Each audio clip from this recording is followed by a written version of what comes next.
Morning, everybody.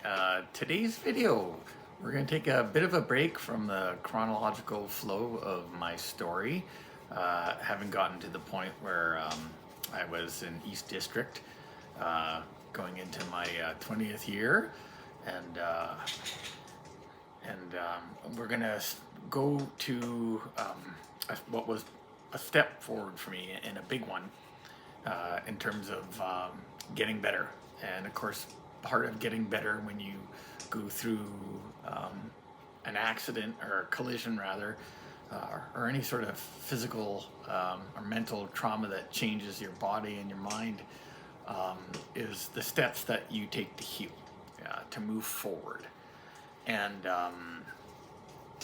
one of the things that I lost as a result of the offender's choice and my collision and my injuries subsequently was the ability to be on two wheels. And for anybody who rides, it's just about one of the best fucking forms of therapy that there is, wind therapy, um, to just completely disconnect from all the fucking bullshit in life, in your life, and to just be lulled into a trance-like state um, when you're so much more connected to the earth and the wind and the sun, and you can smell everything. And I'd been riding for, I don't know, close to 2 decades, um, and one of the greatest things I ever did, and I'm so glad that it was a sort of a bucket list item, um, was a motorcycle ride out west with my best friend a few years ago. And it was, if you've never done it, and you're riding or you're thinking about riding, you gotta do a road trip. And riding out into the mountains from the boring prairie flatlands is just unreal. It was such a, it was a religious experience. um, and it's just such a beautiful and enjoyable, amazing experience. And there's nothing else like it. There really isn't. Um, and actually, a couple weeks after I was scheduled to go for another ride out west, this time taking a different route, um, just a couple weeks after my accident. So I fucked that up, and missed out on that. But so since the accident and then being discharged and being back home, um, it was an uneasy or unpleasant or even upsetting thing to see a motorcycle on the road, or to watch a movie or a show that had motorcycle stuff in it. And I had watched like one or two different shows that showed motorcycle versus car collision. And though I have like zero fucking memory of the accident itself, um, those things didn't make me remember my accident, because I can't, zero recollection. But it's obviously upsetting. And so you tend to want to, or at least I tended to want to shy away or forget or not see reminders of something that caused me great pain, physically and in the old brain helmet, um, or be a reminder of what I'd lost. And of course, I had so many good friends on the job that rode, people that I knew. And so, I'm sure it was upsetting for some of them too, knowing what I can no longer do, what I am missing out on. But I couldn't just, in the last few months, I needed to, it was a combination of needing to get over that, though it'll always be something that bothers me. but get over being around bikes and move forward, not be upset by it, even though, you know, when you think about it, it is a painful reminder. Um, but to move forward in terms of not letting it direct or affect how I'm feeling upstairs. Um, and also, so I wanted to combine my healing in that regard, but also to see people that I haven't seen in a long time, and people who haven't had a chance to see me. And so, quite recently, but just on the past Saturday, a couple days ago, there was the annual Manitoba Motor or Ride for Dad, which is you know, at a fundraising event to fight prostate cancer. So it's a wonderful event in and of itself, and I had ridden in it several times, not too many years back, but also I'd worked at work because a lot of guys, whether they're on a regularly scheduled working day or volunteering, or you know, are used or required for escorting the parade and blocking traffic points and all that kind of stuff. So this was the sort of perfect opportunity for me to go and see people, for them to see me, and for me to take part in a wonderful event, and at the same time help me just move forward and get better.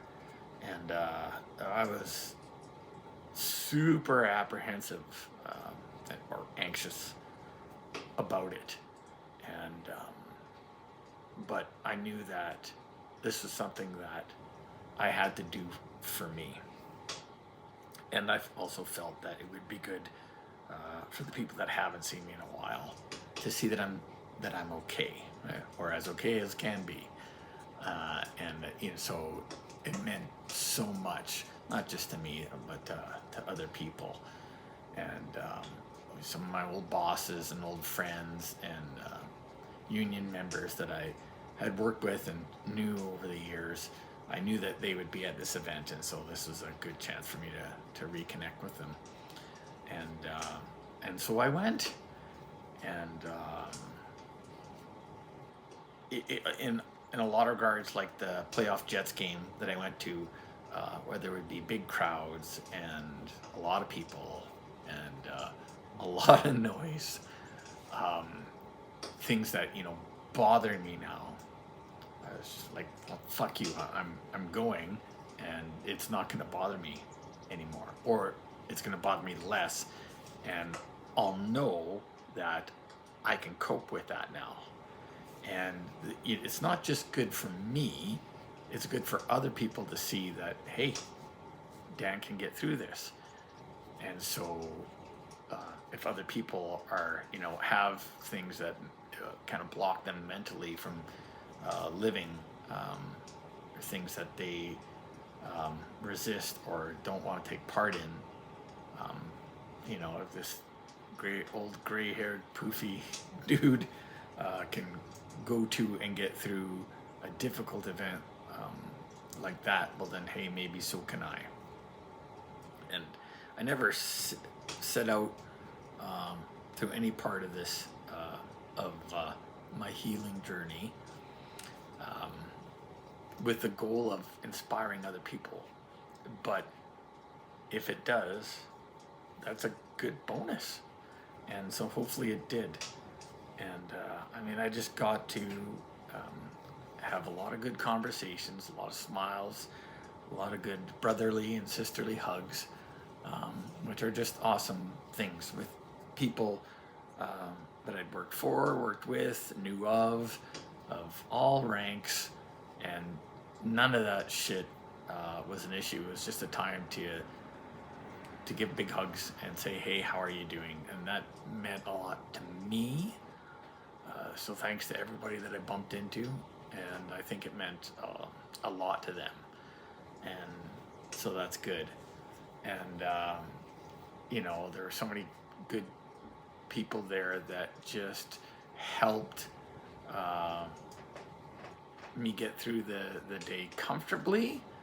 Um, and firefighters, paramedics, guys and gals on the job, and just to make sure that I had a good experience, and I had a great opportunity to take lots of pictures and take lots of video, which I'm going to attach with this short video. And yeah, so that was it was just a good thing and a great step, you know. And I now know that if I'm having a hard time with something, well, I've been through this, I've made it through this, and that is just a great lesson. It'll always bug me. It'll always be something that I miss, but that's okay, because I got over it. And I think that's just really the main message for today. Whether it's a traumatic event like that or just all the fucking bullshit that we see day by day, all the horrible things that people can do to each other, you know, that we witness and take part in as first responders. You know, all those things accumulated, especially over a couple of decades plus, you know, can keep us from going out and living. So don't fucking let it. Sorry, I got the window open and there's construction down the street and diesel vehicles starting up and tradespeople and all that kind of crap. So a little bit of noise, but some fresh air before the heat of the day gets on. But at any rate, so if, you know, however you're dealing with it, hopefully in healthy ways, but if you've got things that are keeping you from living, make an action plan, a workable action plan to move on. And maybe you can't do or won't ever feel comfortable going out in public or in large crowds or at noisy events, or, you know, riding a dirt bike or riding a motorcycle or whatever the thing is that you can't do or have a hard time doing. Take steps to beat it, because once this knows you can, the rest follows, and you just move ahead. So that's the lesson of the day. And if you can't do it on your own, and if you don't have a support system at home or at work, seek one out. There's a multitude of good resources to help you move forward, whether you see a counselor like I do, or a psychiatrist or a psychologist, or whatever baby steps it takes, you know, to just be able to enjoy life and go out and, if not participate in the things that you no longer can or no longer want to do, to witness them and to know that other people are enjoying those things too. Okay? So that's about it for now. I love you guys. Look after yourselves, and we'll talk to you soon.